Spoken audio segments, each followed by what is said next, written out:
America అధ్యక్షుడు Donald Trump versus Iran యుద్ధం social media నుంచి మళ్లీ సముద్రంలోకి దూకింది.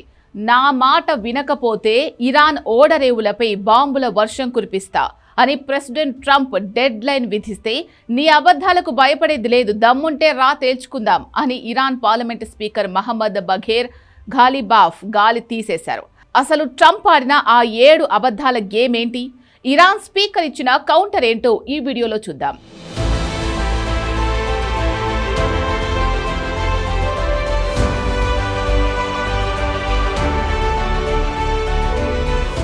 అమెరికా అధ్యక్షుడిగా ట్రంప్ బాధ్యతలు చేపట్టిన దగ్గర నుంచి ఇరాన్ టార్గెట్గా పావులు కదుపుతున్నారు.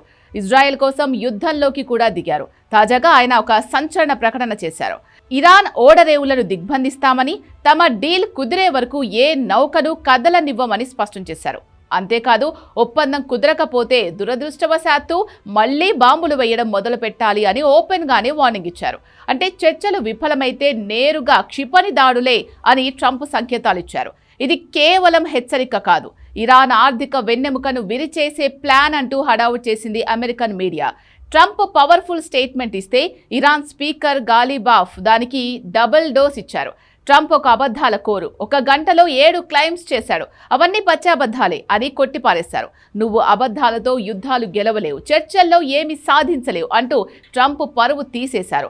జలసంధి తెరిచి ఉండాలా లేదా మూసి ఉండాలా అనేది ఇరాన్ సైన్యం నిర్ణయిస్తుందని, నీ సోషల్ మీడియా పోస్టులు కాదని ఘాటుగా బదులిచ్చారు. ఒక దేశ అధ్యక్షుడిని ఇంత దారుణంగా బఫూన్ చేసిన దాఖలాలు చరిత్రలో లేవు. ఇక్కడ గమనించాల్సిన విషయం ఏంటి అంటే, ఈ గొడవకు కొన్ని గంటల ముందే ఇరాన్ విదేశాంగ మంత్రి అబ్బాస్ అరాగ్జీ ఒక కీలక ప్రకటన చేశారు. లెబనాన్లో కాల్పుల విరమణకు గౌరవంగా హర్ముజ్ జలసంధిని అన్ని వాణిజ్య నౌకల కోసం పూర్తిగా తెరిచి ఉంచుతున్నామని చెప్పారు. ఇరాన్ ఒక అడుగు ముందుకేసి శాంతికి ప్రయత్నిస్తుంటే ప్రెసిడెంట్ ట్రంప్ మాత్రం మేము దిగ్బంధనం చేస్తాం అని అనడం ఇరాన్ ఆగ్రహానికి కారణమైంది. నువ్వు దిగ్బంధనం కొనసాగిస్తే మేము జలసంధిని మూసేస్తాం అని ఘాలిబాఫ్ క్లియర్గా చెప్పారు. వాస్తవానికి లెబనాన్ కాల్పుల విరమణ నేపథ్యంలో ఇరాన్ కేవలం 10 రోజుల పాటు మాత్రమే జలసంధిని తెరిచి ఉంచుతామని ప్రకటించింది.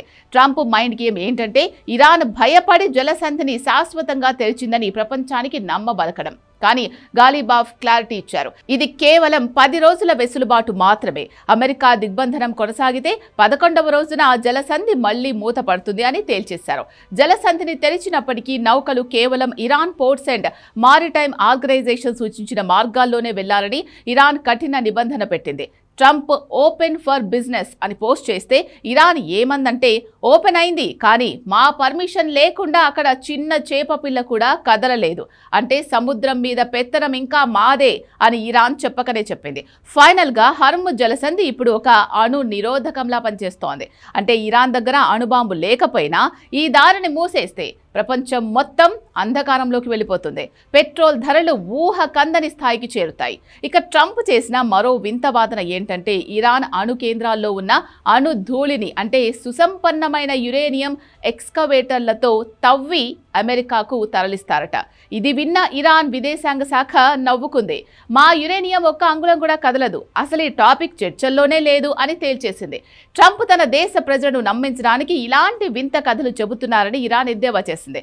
ఇరాన్ తన యురేనియం నిల్వలు అమెరికాకు అప్పగిస్తే బదులుగా 20 బిలియన్లు దాదాపు 1.5 లక్షల కోట్లు స్తంభింపచేసిన నిధులను విడుదల చేస్తామని అమెరికా ప్రతిపాదించినట్టు సమాచారం. అయితే ట్రంప్ తన ప్రసంగంలో డబ్బుతో పని లేకుండానే డీల్ కుదురుతోంది అని అబద్ధం చెప్పారు.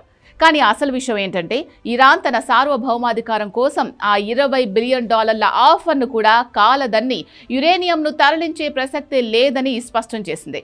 మరో కామెడీ ఏంట్రా అంటే, ఇరాన్ వద్ద సుమారు 440 కిలోల సుసంపన్నమైన యురేనియం ఉందని, అది భూగర్భ కేంద్రాల్లో భద్రంగా ఉందని నివేదికలు చెప్తున్నాయి. ట్రంప్ చెబుతున్న ఎక్స్కవేటర్ ప్లాన్ ఎంత కామెడీ, చూస్తే నవ్వు ఆగదు. భూగర్భంలో కొన్ని వందల అడుగుల లోతులో ఉన్న 440 కేజీల యురేనియంను ఎక్స్కవేటర్లతో ఎలా తీస్తారు? ఇది కేవలం తన ప్రజలను మెప్పించడానికి ట్రంప్ ఆడిన డ్రామా అని ఇరాన్ ఫారిన్ మినిస్ట్రీ ఎద్దేవా చేసింది. అధ్యక్షుడి స్థాయిలో ఉండి ఇలాంటి అసత్యాలు ప్రచారం చేయడంపై విమర్శలు వెల్లువెత్తుతున్నాయి. ట్రంప్ ఆడిన మైండ్ గేమ్ను ఇరాన్ అంతే వేగంగా తిప్పికొట్టింది. ఒకవైపు బాంబుల హెచ్చరికలు, మరోవైపు జలసంధి మూసివేత బెదిరింపులు. ప్రపంచం ఇప్పుడు అగ్నిపర్వతం మీద కూర్చొనుంది. మరి ట్రంప్ నిజంగానే బాంబులు వేస్తాడా లేక ఇరాన్ దెబ్బకు వెనక్కు తగ్గుతాడా అనేది చూడాలి.